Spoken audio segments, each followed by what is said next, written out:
Welcome to America, the story of immigration.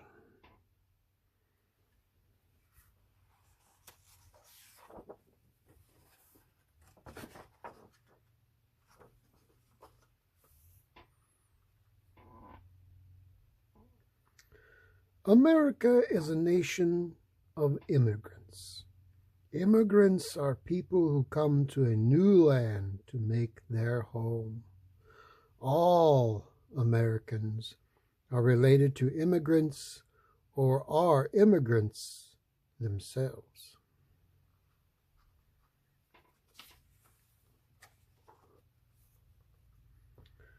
Thousands and thousands of years ago, there were no people at all in the Americas. Then, during the last great ice age, nomads crossed over a land bridge from Asia to what is now Alaska. These early hunters wandered here more or less by accident, searching for food. American Indians, called Native Americans, are distant relatives of the ancient hunters who arrived in North America so very long ago. They were the first immigrants to arrive in what was truly a new world.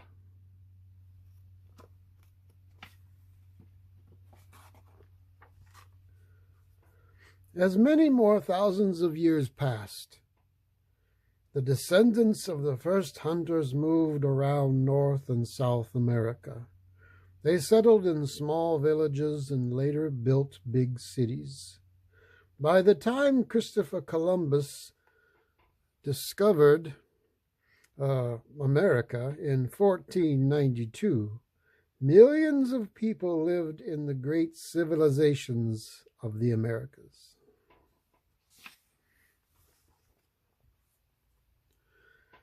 After Columbus crossed the Atlantic Ocean, other European explorers came in search of land and riches for their own countries. Stories about the fascinating New World spread throughout Europe. In time, settlers followed the explorers' routes across the great ocean. These European immigrants came to make new homes in the Americas. They came in search of a better life, one free of the trouble and hardship they had left behind. In their native countries, they often had little money and could not worship God in the way they wished.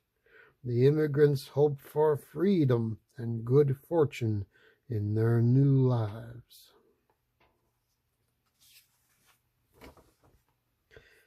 By about 1700, thousands of settlers lived in the Spanish, French, and English colonies of North America. Other new Americans had arrived from the Netherlands, Sweden, Germany, Finland, and Wales. As the population grew, the Europeans competed with the Indians for land and food.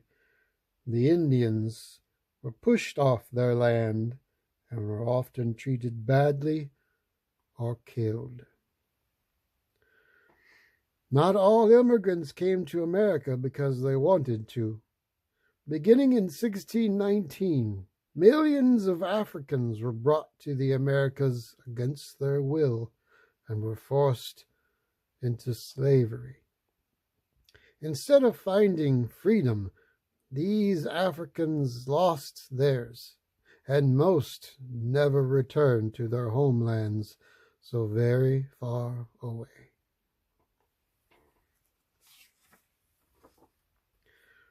During the 1700s, settlers continued to come to the American colonies.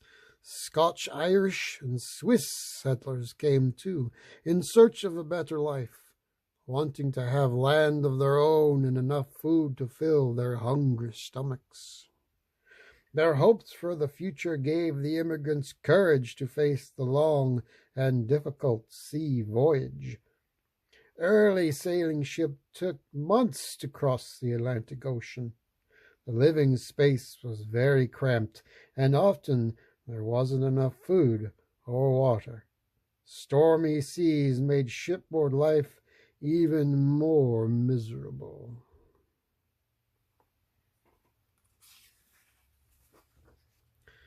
New arrivals sometimes settled near the ports where they first landed. New York, Boston, Philadelphia, Charleston, Baltimore, and New Orleans were all growing cities. As early as 1700, about 18 languages could be heard in the streets of New York City. People who had come from the same country usually stayed together. They felt more at home near others who lived as they did and spoke the same language. Their new lives were very hard at first. They had little money to afford anything except the most basic necessities.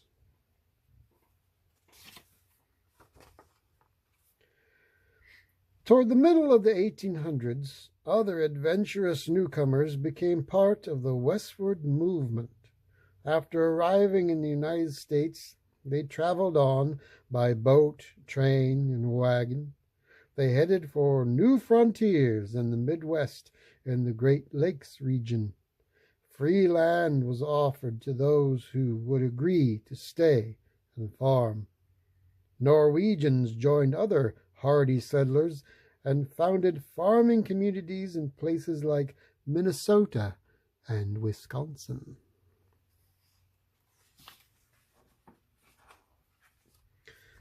Soon other pioneers moved even further west, all the way to California, where Chinese and Mexican immigrants had already settled. These early Chinese settlers helped to build the first transcontinental railroad, and when it was completed in 1869, westward travel increased. The United States had become a vast nation, spreading from the Atlantic to the Pacific Ocean. For more than 200 years, most immigrants had come from Northern Europe and Scandinavia. By the end of the 1800s, more modern steamships had shortened the long transatlantic voyage. People began to arrive in the United States from all over the world in greater numbers. They came from Italy and Poland, Turkey and Greece, Hungary and Serbia. Although life was hard for new immigrants, it still was better than the perils and poverty they faced in their native countries. So immigrants continued to come to the United States. Thousands poured into the many ports, from New York City to San Francisco, every year.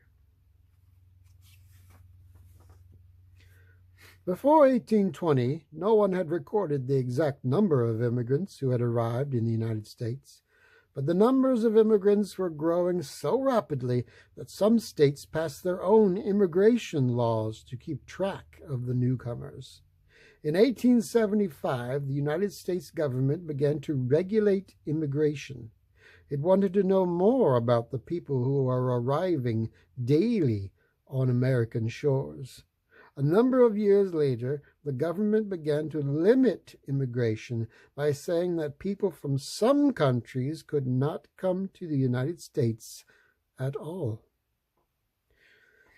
Between 1855 and 1890, Castle Garden in New York City served as a depot for immigration. More than 8 million people passed through this port of entry.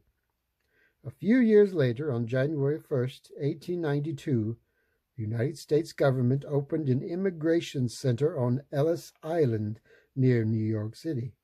Officials from the island would count and question the new arrivals. They would see that those admitted were healthy and ready to become useful citizens.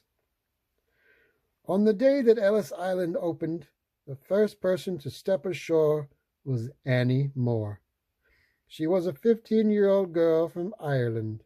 She had traveled with her 2 brothers to join their parents, who had settled in the United States 3 years earlier. As big passenger ships entered New York Harbor, the immigrants caught their first glimpse of what they hoped would be their new country. They saw the Statue of Liberty, a welcome and inspiring sight. The travelers were relieved that their journey was over, but they worried about what awaited them on Ellis Island.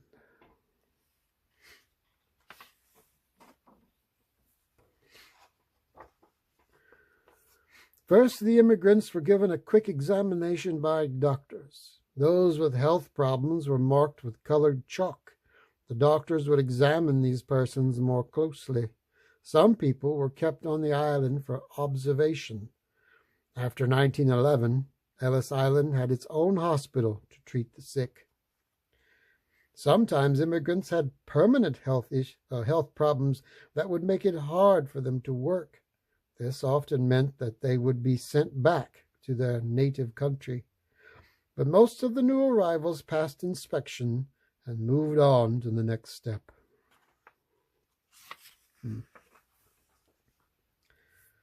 Now the immigrants were asked a long list of questions.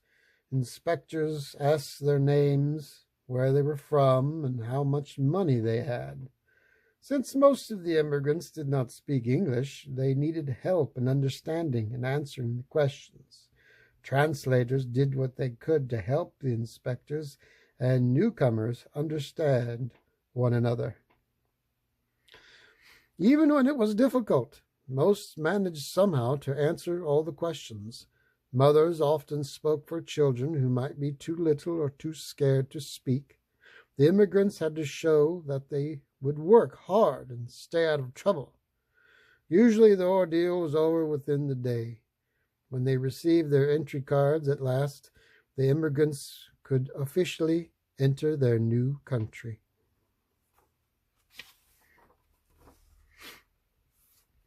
During the busy years at Ellis Island, millions of immigrants passed through its massive halls.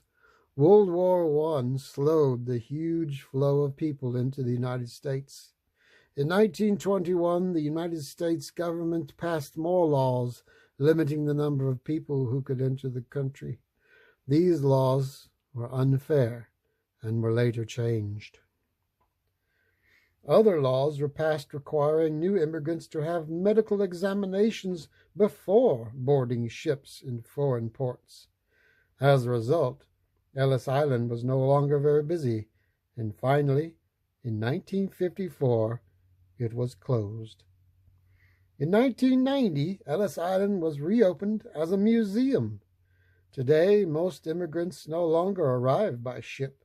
Instead, they fly into the many international airports in the United States.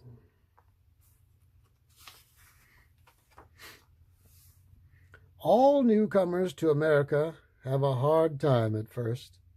This is true whether they came in the 1600s or have just arrived. It isn't easy to start a new life in an unfamiliar country. Most immigrants have to learn a new language and a new way of life. The jobs they must take are often hard with long hours. Sadly, new arrivals are often poorly treated by other Americans just because they look or act differently. New Americans make their lives a little better by finding friends from their native country. As they have in the past, immigrants often group together in small neighborhoods. It helps them to feel more at home in a strange new country. Many different languages can be heard on the streets of the ethnic neighborhoods in big cities. Many people who come to the United States are refugees. These people are forced to leave their homelands to escape persecution or the dangers of war and natural disaster. From its beginning, the United States has taken in countless refugees from countries all over the world. After World War II, refugees from Europe arrived on our shores. In more recent years, Southeast Asia, Cuban, and Haitian refugees have fled from homes where they could no longer be safe. they seek protection and shelter in the United States.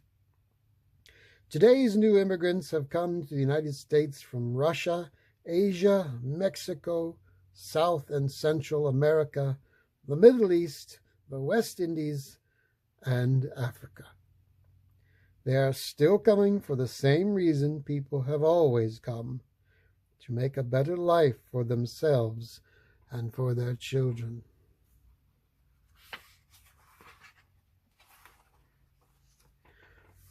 America has been called a great melting pot where many cultures or ways of life have blended together. But today, Americans have also learned to celebrate their differences. There is a growing appreciation and understanding of the special character and unique contributions of each cultural or ethnic group.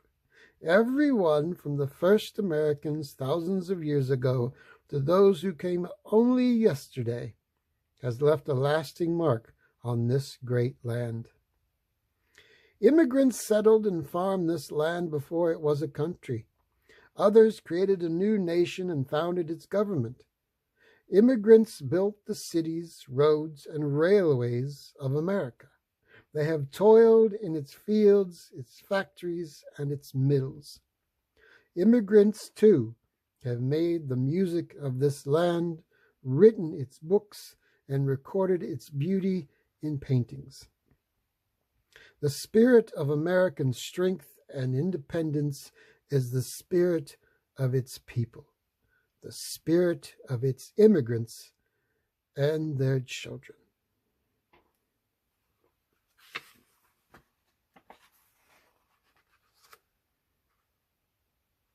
And there's a table of contents if you'd like to stop and read about that. It goes all the way up to 2000. This book is a little old, not too old.